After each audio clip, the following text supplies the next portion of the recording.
오늘 우리에게 주시는 하나님의 말씀은 누가복음 8장 43절부터 48절까지의 말씀입니다. 저와 여러분이 한 절씩 교대로 읽고 마지막 절은 함께 읽겠습니다. 이에 12해를 혈루증으로 앓는 중에 아무에게도 고침을 받지 못하던 여자가 예수의 뒤로 와서 그의 옷가에 손을 대니 혈루증이 즉시 그쳤더라. 예수께서 이르시되 내게 손을 댄 자가 누구냐 하시니 다 아니라 할 때에 베드로가 이르되 주여 무리가 밀려들어 미나이다.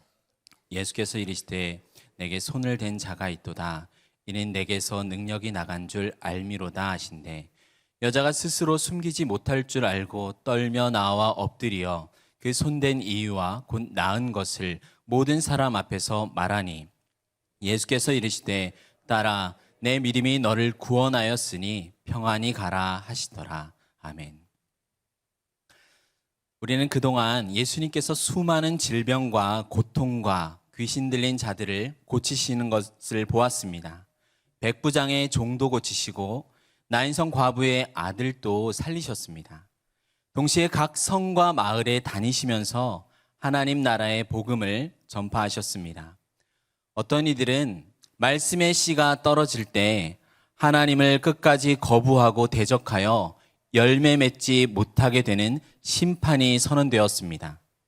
그러나 하나님의 전적인 은혜로 말씀을 듣고 지키는 자들은 어떻습니까? 열매를 맺는, 즉 구원을 얻는 비유를 말씀하셨습니다. 그래서 주님께서는 자신을 찾아온 혈육을 뛰어넘어 말씀을 듣고 행하는 자야말로 진정한 하나님 나라의 백성이라는 사실을 분명히 알리셨습니다. 이런 말씀을 선포하시는 주님은 누구십니까?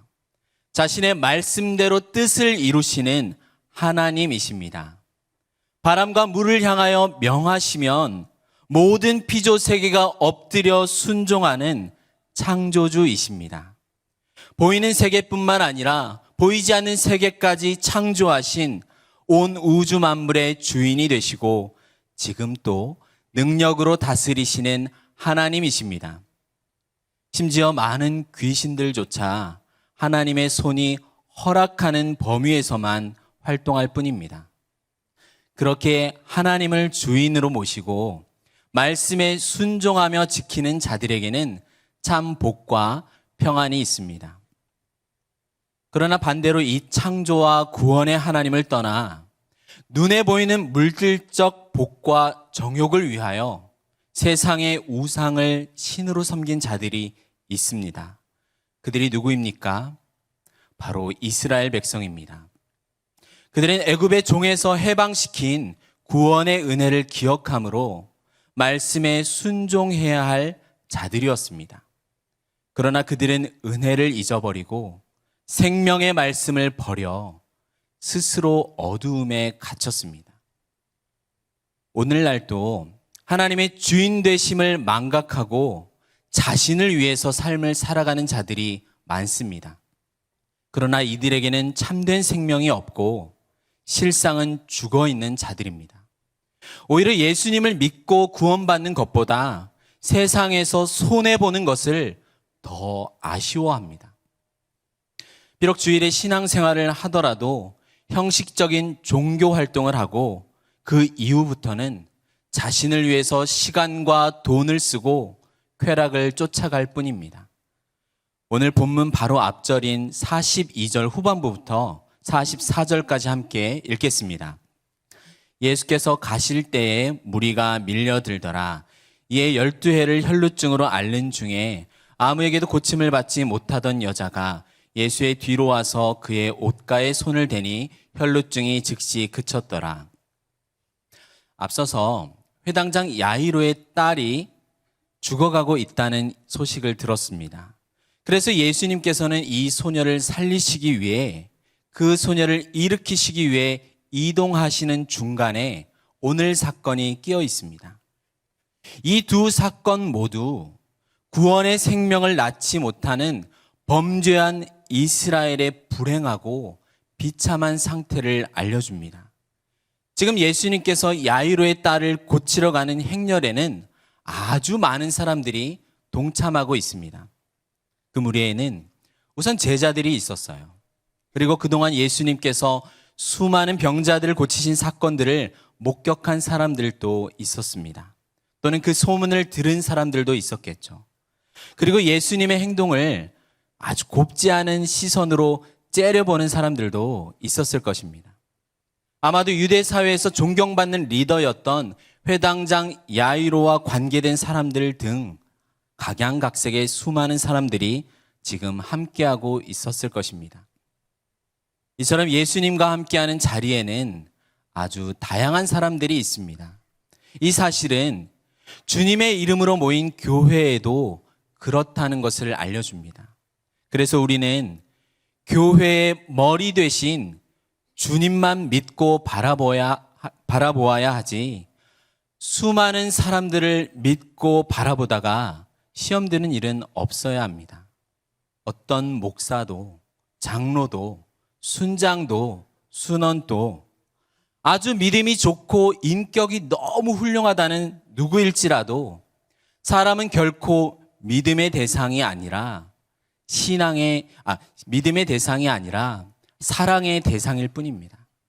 그래서 내가 누구 때문에 왔는데 오히려 그 사람 때문에 어느 사역팀, 어느 공동체 누구를 의지하다가 그 사람에게 상처받아 교회를 떠나는 일이 우리 새로운 교회에는 없어서야 하겠습니다.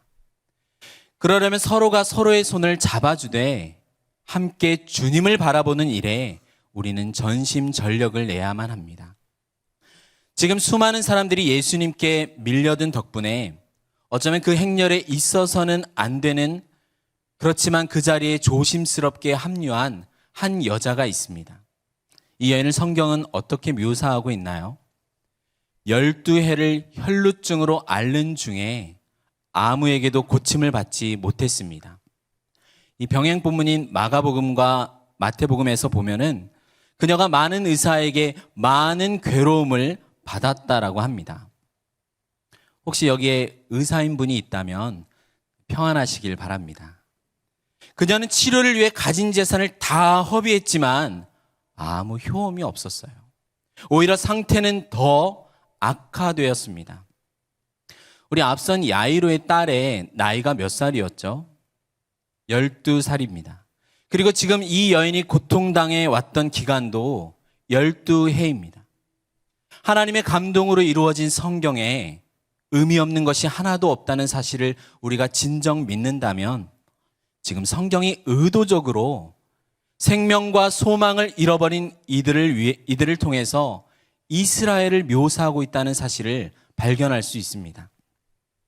12이라는 숫자는 하나님의 통치 아래에 있는 하나님의 백성 이스라엘을 가리키는 숫자입니다. 혈루증 걸린 여인은 이 12해 동안 피가 멈추지 않아서 아주 극심한 고통을 받고 있었어요. 이는 생명의 주를 떠나 범죄한 이스라엘의 불행하고 비참한 상태를 보여주고 있습니다. 우리는 개인적으로 이 여인이 겪은 육체와 마음의 고통은 온전히 이해할 수가 없습니다. 매일매일 피를 쏟는 여인은 육체적, 정신적으로 너무 힘들고 비참했을 것입니다. 언제라도 생명이 위험한 여인이었어요. 그러나 여인이 겪은 고통은 단순히 의학적인 차원이나 육적인 차원으로는 설명이 부족할 수 있습니다. 혹시 이 중에 왜 피를 흘리는 게 부정하지? 이렇게 생각하는 분이 계실까요? 사람을 더럽게 하는 모든 부정함의 근본에는 죄가 있습니다. 죄로 인해 우리의 성품이 더러워지고 욕망과 행실이 더러워지는 것이에요. 그래서 죄로 말미암아 초래되는 모든 불행을 넓은 의미로는 죽음이라 할 수 있습니다. 육체의 생명이 피에 있다는 말씀처럼 이 생명을 가지고 있지 못하고 매일 땅에 쏟는 여인은 결국 죽음의 위협에 있고 죄 가운데 있기에 부정한 자입니다. 레위기 15장에서 여인이 피를 흘리면 7일 동안 불결하니 그녀가 닿은 모든 것은 부정하다라고 했습니다. 그녀가 앉았던 침상과 자리에 누군가 닿았다면 그자 역시도 부정하게 된다고 말씀합니다. 지속적으로 하혈을 했던 그녀는 12해 동안 부정했고 그녀가 닿는 모든 것은 부정했습니다. 그녀의 세상은 더러움과 죄와 죽음이 전부였습니다. 아마도 유출병을 앓던 여인은 사람과의 접촉을 피하기 위해서 자기 집에서 살지 못했을 것입니다. 가족이나 공동체를 모두 떠나야 했습니다. 이 가련한 여인이 겪어야 했던 이 마음과 영혼의 고통은 과연 어땠을까요? 더구나 가장 중요한 하나님 백성의 정체성이라 할 수 있는 성전의 출입이 제한되었습니다. 성소에 접근하는 부정한 자에게는 죽음의 위협이 있었습니다. 하나님 앞에서 나는 부정한 자요, 영적 교제가 끊어진 자입니다. 성도 여러분, 그녀가 옷을 빠는 날이 도대체 며칠이었을까요? 하루? 매주? 매년? 12해였습니다. 그렇게 12해를 매일같이 그녀는 옷을 빨면서 어떤 마음을 가졌을까요? 나는 부정한 자구나. 살 소망이 없이 죄와 더러움, 그 깊은 어둠에 있는 그녀가 과연 어떤 소망을 가질 수 있었겠습니까? 그런데 어떤 경로를 통해서 듣고 보았는지는 모르지만 예수님의 가르침과 많은 병자를 고치신 사건에 대해서 듣게 되었습니다. 그래서 여인은 앞선 야이로의 요청에 따라 즉시 따라 나가는 예수님을 보았습니다. 그래, 어쩌면 이분은 나를 도울 수 있을 거야. 나의 절망적인 상황을 헤아리고 도와주실 것이야. 예수님의 능력과 사랑에 대한 깊은 확신을 가지고 무리 속에 조용히 들어와서 따라 나서기 시작합니다. 우리 시편 104편 1절 2절을 읽어보겠습니다. 내 영혼아 여호와를 송축하라. 여호와 나의 하나님이여 주는 심히 위대하시며 존귀와 권위로 옷 입으셨나이다. 주께서 옷을 입은 같이 빛을 입으시며 하늘을 휘장같이 치시며. 수많은 사람들 중에 하나로 걷던 그녀 앞에 지금 생명의 빛으로 옷 입으신 그리스도께서 걸어가고 있습니다. 조금 전까지만 해도 그녀의 세계는 무너져 더 이상 살 소망이 없어 어두움 속에 있었습니다. 내 옷은 빨아도 매일 더럽지만 이 주님은 그토록 거룩하고 의로우시니 혹시 옷만 만져도 나는 깨끗해질 수 있지 않을까? 그녀는 생각했습니다. 마태복음과 마가복음에서는 그녀의 마음에 그 겉옷만 만져도 구원을 받으리라 생각하였다라고 말씀합니다. 빛으로 옷 입으신 그리스도를 만질 수 있는 인생의 단 한 번의 특별한 기회가 그녀에게 찾아왔습니다. 그러나 그녀는 앞에 나가서 감히 예수님께 직접 말씀드리고 그렇게 이야기하지는 못했습니다. 조용히 뒤에서 몰래 주님의 옷자락을 만졌습니다. 왜 그랬을까요? 율법에 의하면 부정한 사람이 접촉하는 그 사람 역시 더러움에 오염되어 부정하게 된다는 사실을 알았기 때문입니다. 여인이 예수님의 옷가에 손을 대니 놀라운 일이 벌어졌습니다. 그녀의 혈루증이 그 즉시 고쳐졌습니다.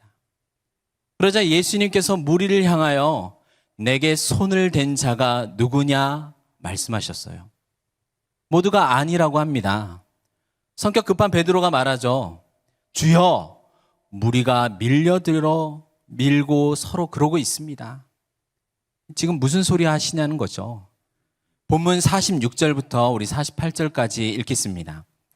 예수께서 이르시되 내게 손을 댄 자가 있도다. 이는 내게서 능력이 나간 줄 알미로다 하신대. 여자가 스스로 숨기지 못할 줄 알고 떨며 나와 엎드려 그 손댄 이유와 곧 나은 것을 모든 사람 앞에서 말하니 예수께서 이르시되 딸아 내 믿음이 너를 구원하였으니 평안히 가라 하시더라. 내게 손을 댄 자가 있도다.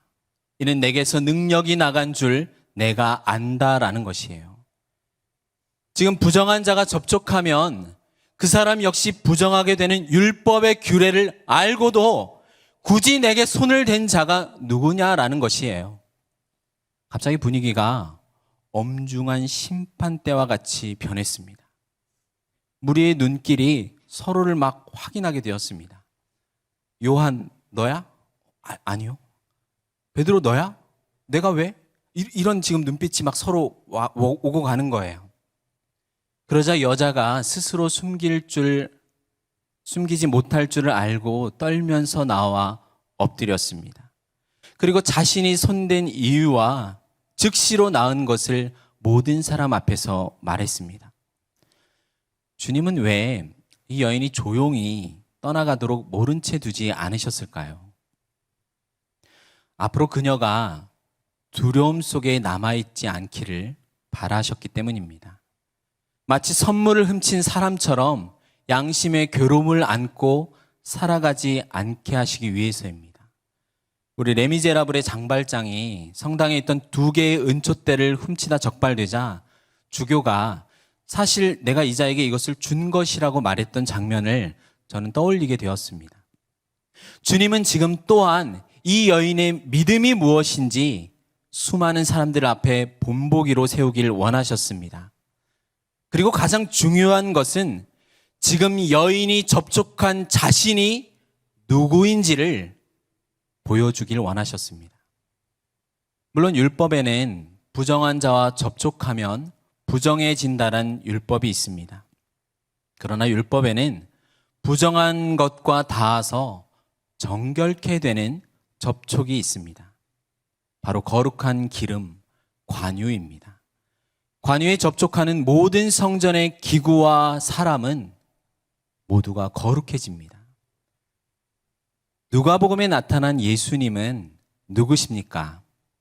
12지파의 이름이 새긴 보석을 가슴에 달고 이스라엘을 하나님께로 인도하는 대제사장이십니다.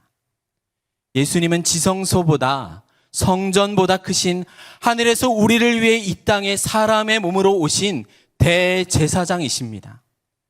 시편 133편의 말씀을 여러분 암송하시지요? 형제가 연합하여 동거함이 어찌 선하고 아름다운고 머리에 있는 보배로운 기름이 수염 곧 아론의 수염에 흘러서 그 옷깃까지 내림 같고 대제사장의 머리에 부어진 보배로운 기름은 옷깃까지 흘러내립니다. 우리에게는 큰 대제사장이 계십니다. 바로 하나님의 아들 예수님이십니다. 성령의 기름이 부어주신 하나님의 기름 부음 받은 자 그리스도입니다. 내가 거룩하니 너희도 거룩하라. 이 말씀 앞에 두려워 떠는 자들은 다른 말씀도 알아야 합니다. 나는 너희를 거룩하게 하는 여호와이니라. 하나님은 자신이 거룩하기에 자기 백성을 죄와 세상으로부터 구별하여 거룩하게 만드시는 하나님이십니다. 그 일을 위해서 자기 전부인 아들을 내어주어 우리를 구원해 내셨습니다. 예수님께서는 지극히 거룩한 하나님이시지만 더러운 자가 감히 나아갈 수 없어서 그녀를 절망케 하는 분이 아니라 더러운 자가 오히려 그에게 접촉함으로써 모든 더러움을 씻고 정결케 하시는 구원자이십니다. 여인에게 예수님은 딸아, 내 믿음이 너를 구원하였으니 평안히 가라 하셨어요. 내가 나를 의지하고 신뢰한 그 믿음이 참된 믿음이니 두려워하지 말고 내게 베푸신 은혜를 기뻐하며 평안히 가라는 것입니다. 사랑하는 성도 여러분, 교회의 머리 되신 그리스도에게 베풀어 주신 영생의 복은 스스로 생각할 때 아무리 비천하고 죄인인 것 같은 사람일지라도 그리스도 안에서는 충만히 임합니다.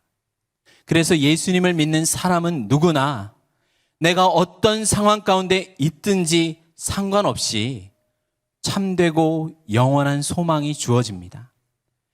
내 세상은 죽었구나. 이렇게 느끼는 분이 있습니까? 생명의 빛을 입은 그리스도를 붙잡으십시오. 이사야가 환상 가운데 보았던 하늘 성전에 높이 앉으신 왕의 옷자락은 성전에 가득했습니다. 우리 하나님께서는 지극히 높고 거룩하십니다. 그러나 동시에 하나님께서는 자기 백성들 한가운데 옷자락을 길게 내리셔서 여러분의 삶의 구석구석을 오늘 또 다스리고 함께하고 계십니다.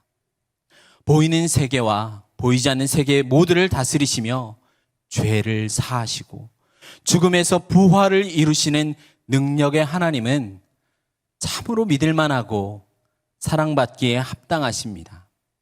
오늘 여러분을 치유하시고 구원의 옷을 입히시고 의의 옷으로 덮으실 것입니다.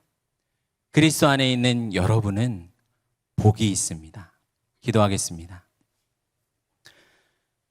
거룩하신 하나님, 죄로 더럽혀진 우리의 옷은 아무리 빨아도 깨끗하지 못해 절망 가운데 있습니다.